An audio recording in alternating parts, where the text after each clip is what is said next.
ইসলামে কি জীবন থেকে অব্যাহতি নেয়ার কোনো উপায় বা দোয়া আছে কিনা, যেন দুনিয়া এবং আখিরাতে কিছুই থাকবে না?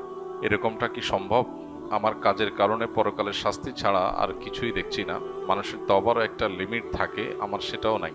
এখন এত শাস্তি কিভাবে সহ্য করা সম্ভব? কারণ আমি আগুনের সংস্পর্শে কাজ করি, প্রতিনিয়ত এর উত্তাপ আমি অনুভব করি। যদি কোনো অঙ্গ পুড়ে মনে হয় হৃদয় পর্যন্ত জ্বালিয়ে দেয়। তদুপরি পরকালে অনেকগুলো স্টেপের আযাব। এখন আল্লাহ সুবহানাহু ওয়া তাআলা এরকম কোনো অপশন রেখেছেন কিনা জানাবেন প্লিজ। যে ভাই প্রশ্নটি লিখেছেন তিনি হয়তো মনে করেছেন যে তার পাপাচার, তার নিজের প্রতি নিজের যে অবিচার, জুলুম, অন্যায়, আল্লাহর অবাধ্যতা, এটা এত বেশি হয়ে গেছে যে আখিরাতে বোধহয় আল্লাহ তাকে মাফ আর করবেন না বা মাফ করার কোনো অপশন নেই। এ ধরনের চিন্তা আমাদের অনেক ভাইদের মধ্যে, অনেক বোনদের মধ্যে আসে, বিশেষ করে তরুণদের।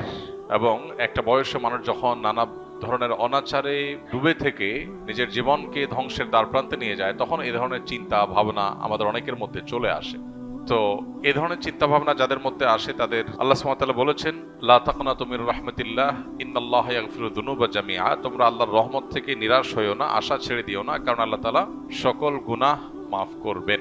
এই আয়াতে আল্লাহ তাআলা বলেছেন তোমরা সকল গুনাহ আল্লাহর কাছ থেকে মাফ পাবে, সকল গুনাহ তিনি মাফ করবেন। এমন কোনো গুনাহ নাই যেটা ক্ষমার অযোগ্য। যিনি প্রশ্নটি লিখেছেন তিনি লিখেছেন তওবার একটা লিমিট আছে। এটা ভুল ধারণা, তওবার কোনো লিমিট নেই। তওবা এমন একটা সিস্টেম যেটা আনলিমিটেড।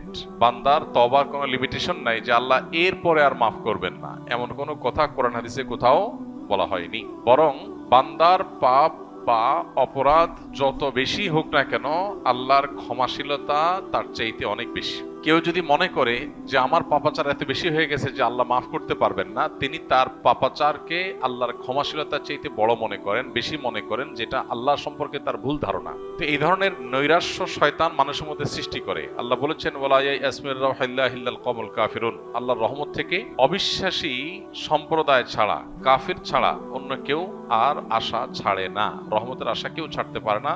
যদি কেউ অবিশ্বাসী হয় সে কেবল আশা ছাড়তে পারে। তো এই যে আপনি আশা ছাড়ছেন বা আশাহত হচ্ছেন যে আল্লাহ আপনার কোনো গুনাহ মাফ করতে পারেন না, এত গুনাহ আপনার হয়ে গেছে, এর মানে আল্লাহ সম্পর্কে আপনার ভুল ধারণা জন্মেছে। আল্লাহ সম্পর্কে এই ধরনের ধারণা থাকা এটা ভুল এবং কুফরি। এজন্য এই ধরনের ধারণা পোষণ করা অনুচিত। আপনি আল্লাহর কাছে পরিপূর্ণ তওবা করে ফিরে আসেন। আল্লাহ তাআলা সমস্ত গুনাহ মাফ করার ওয়াদা করেছেন। আল্লাহর ওয়াদা আপনাকে বিশ্বাস করতে হবে। আপনি যেটি লিখেছেন যে জীবন থেকে অব্যাহতি নেওয়ার কোনো উপায় আছে কিনা, যে আল্লাহর কাছে আমি বলবো আল্লাহ আমি জান্নাতও চাই না, জাহান্নামও চাই না, আমাকে হিসাবের বাইর করে দেন, খাতাতে নাম কেটে দেন, পুরস্কারও চাই না, তিরস্কারও চাই না, এরকম কোনো সিস্টেম নাই। আমাদেরকে অবশ্যই পুরস্কার অথবা তিরস্কার যে কোনো একটা গ্রহণ করতে হবে আমাদের কর্মপদ্ধতি অনুযায়ী। আল্লাহ বলেছেন মান আমিলা সালিহান ফালিনাফসি ওয়া মান আসআ ফাআলাইহা ওয়া মা রাব্বুকা বিযাল্লামিল লিল আবিদ। যে ব্যক্তি ভালো কাজ করে, ভালো কিছু করে, সেটা তার জন্য করে। আবার সে কেউ যদি খারাপ কিছু করে সেটাও তার নিজের জন্য করে বা তার উপর সেটা বর্তায়। আল্লাহ কারোর প্রতি জুলুম করেন না।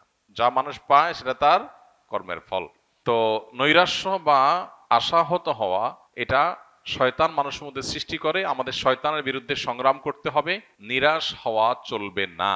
আমাদের বিশ্বাস রাখতে হবে আমার কাজ অপরাধের জগৎ থেকে সরে আসা, সংকল্প করা, অনুতপ্ত হওয়া, লজ্জিত হওয়া, আল্লাহর কাছে ক্ষমা প্রার্থনা করা, ভবিষ্যতে এই অপরাধ আর না করার ব্যাপারে দৃঢ় আশাবাদ ব্যক্ত করা এবং সংকল্প করা। ব্যাস এইটুকু যদি আমি করতে পারি, আল্লাহ রাব্বুল আলামিন অবশ্যই আমাকে মাফ করবেন।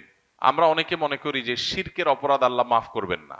এটাও এইভাবে ধারণা করাটা পুরোপুরি সঠিক না। বরং শিরক করে যদি কেউ তওবা ছাড়া মারা যায় সেটা আল্লাহ তাআলা মাফ করবেন না। শিরক করার পরও যদি কেউ তওবা করে সেটাও আল্লাহ তাআলা মাফ করবেন। শিরকের চাইতে বড় অপরাধ পৃথিবীতে নেই। সেই শিরকের অপরাধ করার পরও, এবং শিরক একবার দুইবার না, বছরকে বছর, জীবনে হাজার হাজার লাখো লাখো অগণিত বার শিরক করেছে কেউ, কিন্তু তওবা যদি একবার করে সবগুলো মাফ হয়ে যাবে। আল্লাহ রাব্বুল আলামিন এত বেশি ক্ষমাশীল। শয়তানের কাজ হলো আমাদেরকে জাহান্নামে নেওয়া। শয়তানের সবচাইতে সংক্ষেপে জাহান্নামে নেওয়ার সিলেবাস হলো মানুষকে নিরাশ করে দেওয়া। মানুষ যখন আশা ছেড়ে দিবে যে ঠিক আছে আল্লাহ যখন মাফই করবে না, তাহলে আর আমার আর তওবা করে লাভ কি, ঠিক আছে আমি যা ইচ্ছা তা করি, তখন সে তওবার রাস্তা থেকে সরে যায়। এজন্য শয়তান আমাদেরকে নিরাশ করে। আর শয়তানের বিরুদ্ধে এই সংগ্রামে জয়ী হওয়ার চেষ্টা আমাদের করতে হবে। আল্লাহ আমাদেরকে তৌফিক দান করুন।